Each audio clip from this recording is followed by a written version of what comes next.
Hello everyone, idea Bharat skill YouTube channel तो आप लोगों का स्वागत है। दोस्तों, हमारा जो एएलपी टेक्नीशियन के जो प्रीवियस ईयर के क्वेश्चंस हैं इलेक्ट्रीशियन के टेस्ट सीरीज के रूप में आपको प्रोवाइड करवा रहे हैं। आज हमारा सेकंड टेस्ट सीरीज़ है, तो आप जितने भी क्वेश्चंस करवा रहे हैं आप इनको अच्छे से ज़रूर याद कर लेना, क्योंकि एग्ज़ाम में इसी तरह के क्वेश्चन से पूछे जाते हैं। और जितने भी प्रीवियस ईयर क्वेश्चन हो जाएंगे उसके बाद हम आपके लिए टॉपिक वाइज क्वेश्चन स्टार्ट कर देंगे जल्दी। तो वीडियो को ज़रूर शेयर कीजिएगा। वीडियो को शेयर नहीं करते हैं, शेयर करने में आप कंजूसी करते हैं, शेयर ज़रूर कर दिया करें। तो दोस्तों, हम सीधे अपने क्वेश्चन को स्टार्ट करेंगे, ज़्यादा वक्त को ज़ाया नहीं करेंगे क्योंकि समय आपके पास भी नहीं है, हमारे पास भी नहीं। ठीक है, तो क्वेश्चन हमारा फर्स्ट दिया गया 500 केवीए तक की जो आउटपुट वाले जो ट्रांसफार्मर को क्या कहा जाता है, इसके बारे में पूछा गया। तो क्या कहेंगे, तो आप देख सकते हैं ऑप्शंस आपकी स्क्रीन पर दिए गए। फर्स्ट है वेरिस्टर दिया गया है, ऑप्शन हमारा सेकंड है डिमर जो होता है स्टॉट दिया गया है, ऑप्शन आपका थर्ड हमारा दिया गया है जो वितरक ट्रांसफार्मर यानी डिस्ट्रीब्यूशन ट्रांसफार्मर, ऑप्शन हमारा फोर हमारा दिया गया स्टेप अप ट्रांसफार्मर। तो सभी साथी कमेंट करके बताएंगे जो 500 केवीए तक की जो आउटपुट वाले ट्रांसफार्मर को क्या कहेंगे। और जो टॉपिक जो है ट्रांसफार्मर का बहुत ही इंपॉर्टेंट जो टॉपिक रहने वाला है, क्योंकि यहाँ से क्वेश्चन एक ना एक जरूर आता है, एक या दो क्वेश्चन। तो बताइए इसका राइट आंसर क्या होगा। तो काफ़ी बच्चे इसका राइट आंसर कमेंट भी करने लगे हैं। तो जो भी साथी इसका राइट आंसर कर रहे हैं 500 केवीए तक के जो आउटपुट वाले जो ट्रांसफार्मर दोस्तों होते हैं, इनको हम क्या बोलते हैं, वितरक ट्रांसफार्मर यानी डिस्ट्रीब्यूशन ट्रांसफार्मर कहा जाता है। क्या कहते हैं, डिस्ट्रीब्यूशन ट्रांसफार्मर कहा जाता है। और दोस्तों अगर बात करें डिस्ट्रीब्यूशन जो ट्रांसफार्मर जो होते हैं वोल्टेज को क्या करते हैं, डाउन करते हैं, जिससे क्या होता है डिस्ट्रीब्यूशन लाइन की वोल्टेज को क्या करते हैं, ग्राहक तक पहुंचाते हैं। और डिस्ट्रीब्यूशन ट्रांसफार्मरों की जो रेटिंग दोस्तों रहती है वो होती है 10 केवीए से लेकर 2500 केवीए तक होती है, जो कि 11 केवी या 22 केवी के नेटवर्कों का प्रयोग किया जाता है। आप चाहे इन्हें नोट डाउन कर सकते हैं, जो फैक्ट मैं आपको बताता हूँ, क्योंकि इन फैक्टरों से भी क्वेश्चंस पूछे जा सकते हैं। तो राइट आंसर हमारा होगा ऑप्शन नंबर थर्ड, यानी क्या होगा डिस्ट्रीब्यूशन ट्रांसफार्मर्स का राइट आंसर हो जाएगा। चलिए अगला क्वेश्चन देख लेते हैं। आपकी स्क्रीन पर ये रहा, क्वेश्चन को अच्छे से पढ़िएगा। क्वेश्चन में दिया गया है नीचे दी गई मोटरों में से किसका गति नियंत्रण सबसे कमजोर होता है। तो जो मोटर दिए गए आपके ऑप्शन से दिए गए हैं, आपको इनमें से बताना है जिनका जो स्पीड जो नियंत्रण सबसे कमजोर किसका होता है, इसके बारे में पूछा गया है। देखिए ऑप्शन फर्स्ट हमारा दिया गया है डिफरेंशियल कंपाउंड मोटर का रहता है, ऑप्शन आपका सेकंड हमारा दिया गया है शंट मोटर दिया गया, ऑप्शन आपका थर्ड दिया गया कम्युलेटिव कंपाउंड मोटर दिया गया, ऑप्शन आपका फोर्थ दिया गया है श्रेणी मोटर। और मोटर से संबंधित जितने भी टॉपिक हैं उनको जरूर अच्छे से पढ़ना, क्योंकि एएलपी टेक्नीशियन में यहाँ से क्वेश्चंस 101% आते ही आते हैं। तो सभी साथी कमेंट करके बताएंगे इसका राइट आंसर क्या होना चाहिए। जल्दी से कमेंट करेंगे सभी साथी, उसके फैक्ट भी मैं आपको बताते चलूँगा। तो जो भी साथी इसका राइट आंसर कमेंट कर रहे हैं, option number 4 is right answer हो जाएगा। यानी क्या हुआ, हमारा श्रेणी जो मोटर होता है इसका क्या होता है, जो स्पीड जो नियंत्रक से होता है सबसे कमज़ोर होता है। यानी मोटर श्रेणी जो होती है इसका जो होता है उच्च क्या होता है, उच्च स्टार्टिंग बलागुण प्रदान करता है। और गति बढ़ने के साथ क्या होता है, इसका जो पश्चगामी जो ईएमएफ मतलब होता है विद्युत वाहक बल क्या होता है, बढ़ जाता है, जिसके फलस्वरूप क्या होता है इसका बल आघूर्ण घट जाता है। इसलिए क्या होता है श्रेणी मोटर में जो होता है गति जो नियंत्रण क्या होता है बहुत ही कमज़ोर होता है। तो ये आप समझ चुके हैं, ऑप्शन नंबर क्या हो जाएगा, डी इज राइट आंसर हो जाएगा। चलिए अगला क्वेश्चन देखते हैं। आपकी स्क्रीन पर ये रहा, क्वेश्चन को अच्छे से पढ़िएगा। क्वेश्चन आपकी स्क्रीन पर दिया गया मोटर से संबंधित है। क्वेश्चन में पूछा प्रेरण यानी इंडक्शन मोटर की गति फिल इन द ब्लैंक्स की पूर्ति करना है में वृद्धि होने पर थोड़ी सी कमी हो जाती है। तो किसके कारण हो जाती है कमी, तो ये आपको बताना है। ऑप्शन फर्स्ट हमारा दिया गया चुंबकीय प्रभाव दिया गया, ऑप्शन आपका सेकंड दिया गया धारिता दिया गया, ऑप्शन थर्ड हमारा दिया गया भार दिया यानी लोड दिया गया, ऑप्शन 4 आपका दिया गया रेजिस्टेंस यानी प्रतिरोध। तो जल्दी से कमेंट करेंगे जो इंडक्शन मोटर होता है इसकी जो गति जो होता है उसमें वृद्धि होने पर थोड़ी सी कमी आ जाती है, किसके कारण आती है। तो कमेंट करेंगे सभी साथी इसका राइट आंसर क्या होना चाहिए। सभी साथी कमेंट करते चलेंगे, जो भी साथी हमारे एएलपी टेक्नीशियन की तैयारी कर रहे हैं और अगर किसी भी अन्य टेक्निकल एग्जाम तैयार करें तो आपके लिए बहुत ही क्वेश्चन इंपॉर्टेंट है। तो जल्दी से बताइए इसका राइट आंसर क्या होगा। तो काफ़ी बच्चे इसका राइट आंसर कमेंट भी कर रहे हैं। तो जो भी साथी इसका राइट आंसर कर रहे हैं, ऑप्शन नंबर थर्ड इसका राइट आंसर हो जाएगा। यानी क्या होगा, हमारा लोड यानी भार इसका राइट आंसर हो जाएगा। कहने का मतलब हमारा क्वेश्चन है इसमें, जब जो इंडक्शन मोटर में क्या होता है सॉफ्ट में लोड बढ़ता है, तब क्या होता है लोड बढ़ने में क्या होता है बल आघूर्ण जो होता है मोटर के बल आघूर्ण क्या उच्च हो जाता है, जिसके फलस्वरूप क्या होता है रोटर की जो गति होती है वो क्या होती है, घट जाती है, और रोटर की विद्युत वाहक बल की तुलना में क्या होता है, स्लिप बढ़ जाता है। इसी कारण क्या होता है, किसके कारण होता है, भार के कारण। Option number 3 is right answer हो जाएगा। चलिए अगला क्वेश्चन देखते हैं। आपकी स्क्रीन पर ये रहा, क्वेश्चन को अच्छे से बताइए क्या होना चाहिए। क्वेश्चन में दिया, एक स्वचालित विद्युत इस्त्री ऑटोमेटिक इलेक्ट्रिक आयरन के ताप नियामक घटक का क्या नाम है। तो उस घटक का आपको नाम बताना। देखिए ऑप्शन फर्स्ट हमारा दिया गया है, जो विद्युत इस्त्री आपने देखी हुई जो ऑटोमेटिक इलेक्ट्रिक रहेगी, तो प्रेशर प्लेट या थर्मोस्टेट या तापीय अवयवी ठोस प्लेट। तो इसमें से राइट आंसर कौन सा होगा। इसका तो सभी को राइट आंसर याद होना चाहिए, तो सभी से अति कमेंट करेंगे इसका राइट आंसर क्या होना चाहिए। तो काफ़ी बच्चे इसका राइट आंसर कमेंट भी कर रहे हैं। तो जो भी साथी इसका राइट आंसर कर रहे हैं, ऑप्शन नंबर 2 इसका राइट आंसर हो जाएगा। क्या होगा, थर्मोस्टेट। जो ऑटोमेटिक जो इलेक्ट्रिक आयरन होता है वो ताप नियामक घटक, उसका नाम होता है थर्मोस्टेट। और इसका जो थर्मोस्टेट जो होता है, इसका जो मुख्य काम क्या होता है, इसी का जो मुख्य काम दोस्तों होता है, ये क्या करता है, ये तापमान को नियंत्रित करता है। थोड़ा ध्यान रखना, किसको नियंत्रित करता है, तापमान को नियंत्रित करता है कौन, थर्मोस्टेट का राइट आंसर हो जाएगा। चलिए अगला क्वेश्चन आपकी स्क्रीन पर, ये रहा, वेरी इंपॉर्टेंट है।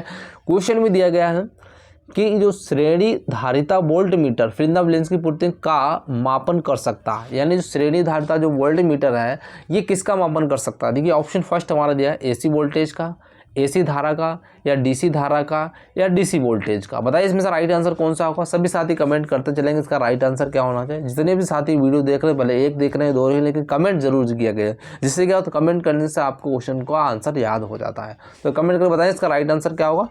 सभी साथी कमेंट करेंगे।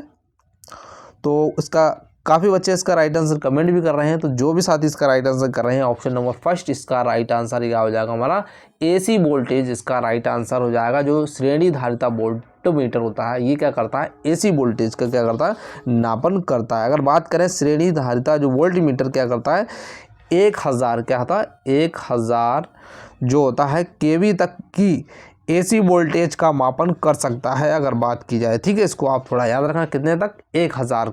ठीक है, 1000 केवीए तक की एसी वोल्टेज का मापन कर सकता है। ठीक है, चलिए अगला क्वेश्चन आपकी स्क्रीन पर ये रहा। क्वेश्चन को अच्छे से पढ़िएगा।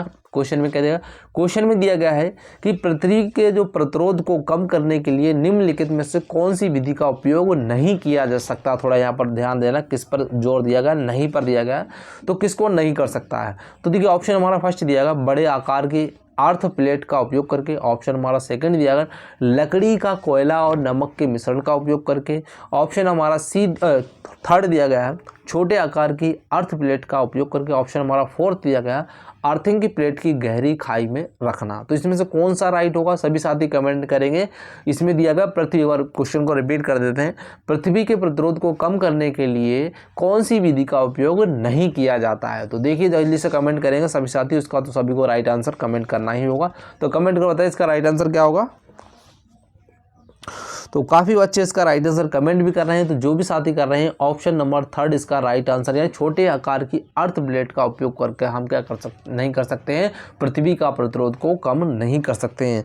अगर बात करें दोस्तों आदर्श जो ग्राउंड का जो प्रतिरोध होता है, उसको हमेशा याद रखना, जो आदर्श जो पृथ्वी का जो प्रतिरोध होता है वो क्या होता है, शून्य होता है। कितना होता है, शून्य होता है। इसको थोड़ा आप नोट डाउन करते चलना। ठीक है, चलिए अगला क्वेश्चन देख लेते हैं।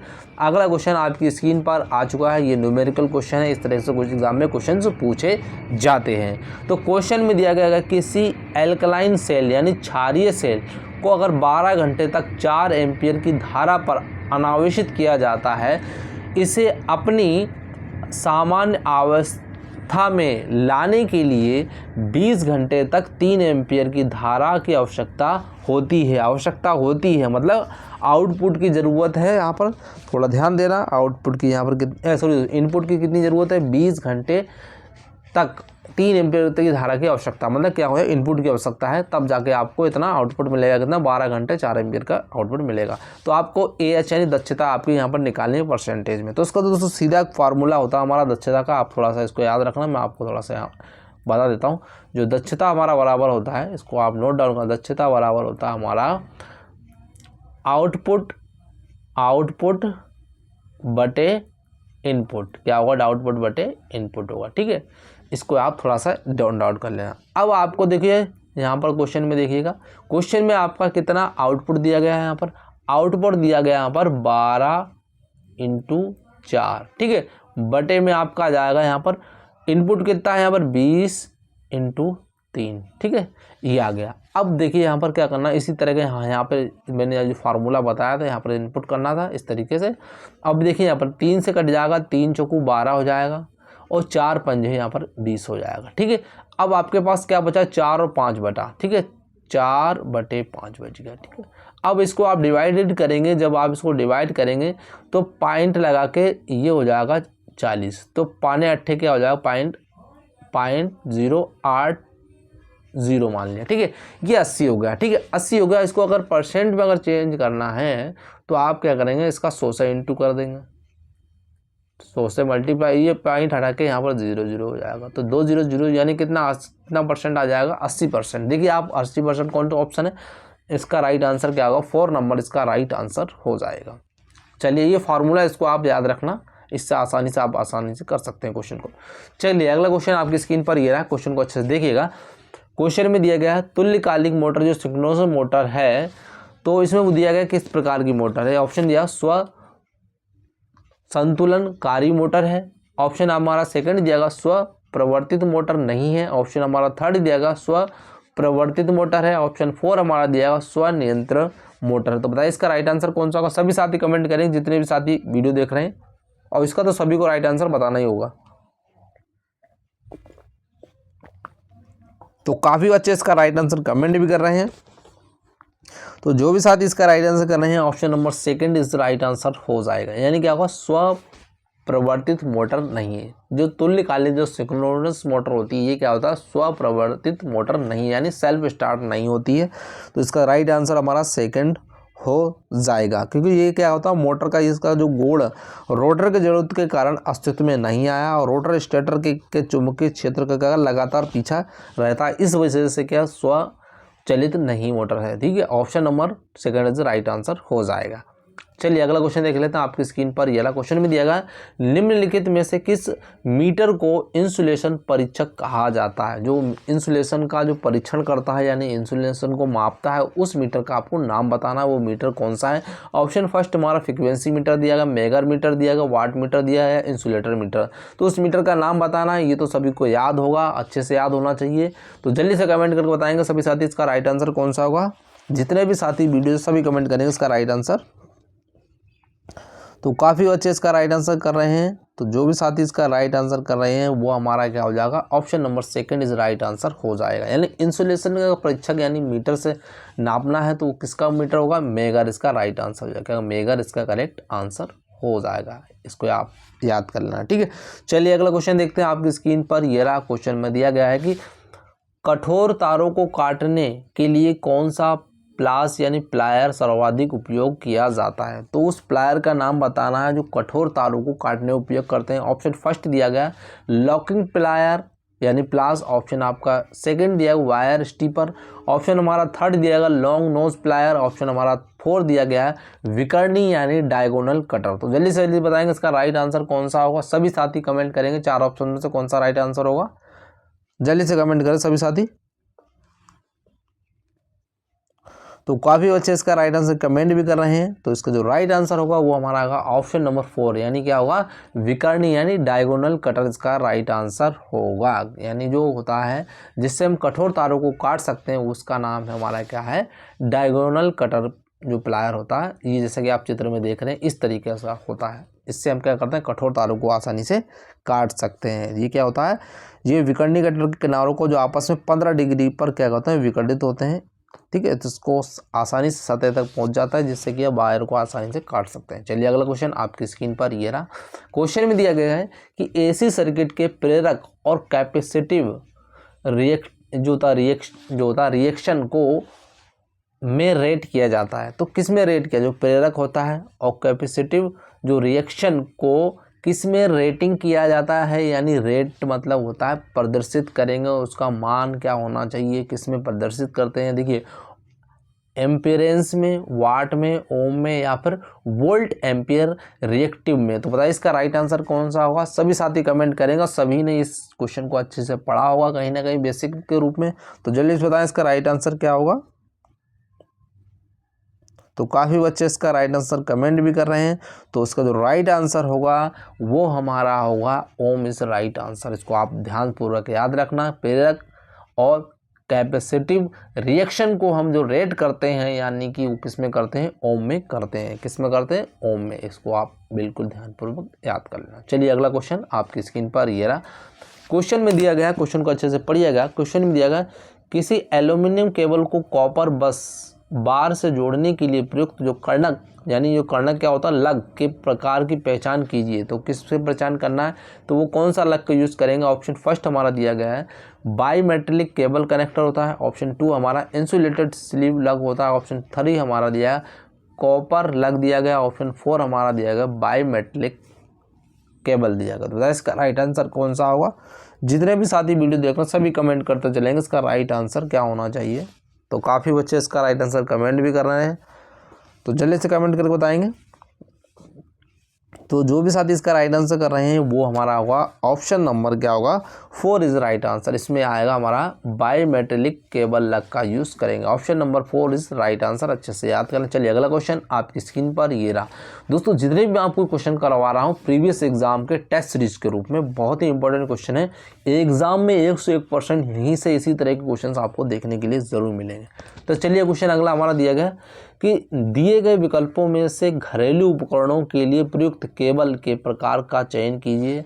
तो घरेलू जो केबल में हम किस प्रकार की वायर का उपयोग करें, केबल का उपयोग, उसके बारे में दिया। ऑप्शन ही दिएगा गोल लचीली केबल का, कवच युक्त केबल का, या यहाँ पर निम्न जनी सपाट केबल का, या परिरक्षित केबल का। तो कौन सी केबल का यूज़ करेंगे सभी साथी बताएंगे इसका राइट आंसर। तो काफ़ी बच्चे इसका राइट आंसर कमेंट भी कर रहे हैं। तो जो भी साथी इसका राइट आंसर कर रहे हैं ऑप्शन नंबर फर्स्ट हमारा राइट आंसर हो जाएगा। यानी हम अपने घरेलू उपकरणों में केबल का उपयोग करेंगे वो गोल और लचीली केबल का यूज़ करेंगे, यानी option number first is right answer हो जाएगा। चलिए अगला क्वेश्चन आपकी स्क्रीन पर ये रहा। क्वेश्चन को से पढ़िएगा।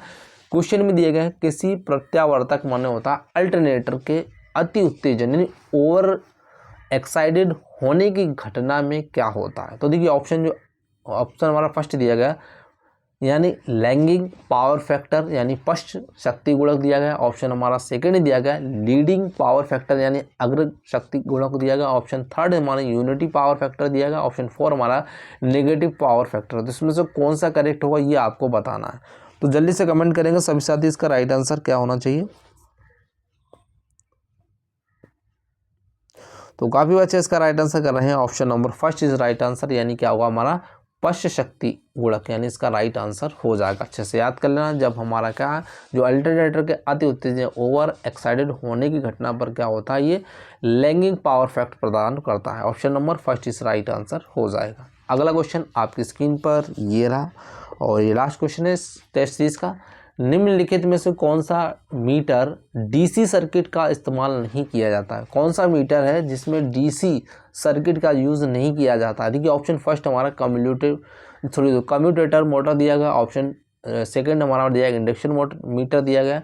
ऑप्शन थर्ड हमारा वोल्ट मीटर दिया गया। ऑप्शन 4 हमारा मरकरी मोटर मीटर दिया। इसमें से कौन सा राइट होगा तो कमेंट करेंगे सभी साथी। जितने भी साथी वीडियो देख सभी कमेंट करते चलेंगे। अगर आप दो लोगों अगर साइंस की भी अगर क्लास चाहते हैं तो हमें कमेंट सेक्शन में ज़रूर बताइएगा, और जीके का भी अगर चाहते हैं तो हमें कमेंट सेक्शन में ज़रूर बताइएगा एलपी टेक्नीशियन के लिए।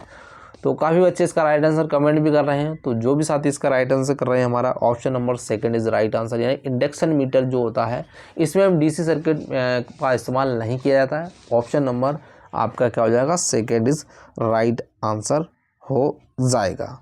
तो आशा करता हूँ वीडियो अच्छी लगी, वीडियो को ज़रूर शेयर कीजिए अपने दोस्तों में। Thank you for watching this video. जय हिंद, जय भारत।